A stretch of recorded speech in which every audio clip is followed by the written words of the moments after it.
on by her father and her siblings. And on her head lays on a blade of grass, and that was the beginning of her life connected to the ground. She is kneeling here as she grows older, and she's working in the cotton field, and she has a hoe at hand. And bringing her life over, she talked about a baptism. So this is the baptism of my grandmother. And this is the minister, and he's dressed in a dark robe because he said, we put down the darkness in our life when we go into the water. And she's dressed in white when she's coming up because this is a newness in life, a newness with Christ. And my grandmother said when she got up from the water, she saw this vision of saints.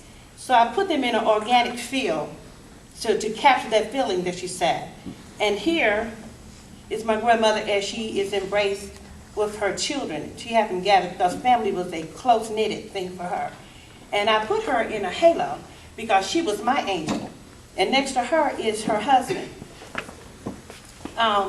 This large figure, my grandmother has passed, and this large figure represents her spirit. Her spirit was larger than life, and it still is present with us.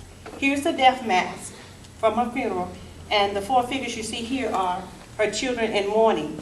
And the researcher sits here all alone. I dressed her in red simply because this was the pain I felt once my grandmother had left. And here is her passion. She was a follower of Jesus Christ. And here I laid the cross down because it became a road. Whenever things got rough, she used that road and she took it to the church and she laid everything at the altar. She truly believed in that. And then the last piece that you can see is the silhouette of her praying on her hands.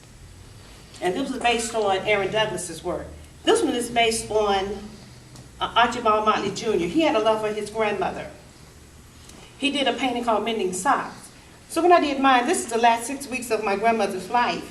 She was going to a Christmas party, and she asked us if we would buy her a hat.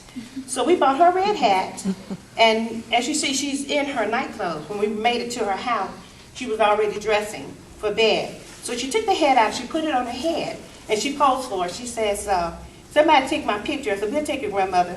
She says, ain't I pretty? I said, yes, ma'am, you are beautiful. And this one is based on Lois Maylou Jones' work. She had a series of masks called Les Fetiche. And from that I drew from the mask that people like to hide behind a facade. And we are masked no matter what we do. So I put the long grains of grass there because you have to have some place to hide where we can't hide behind the mask. But I illuminated them because the spirit of us, we are illuminated in some way. So I tried to incorporate her Lois Maylou Jones style and design in this piece.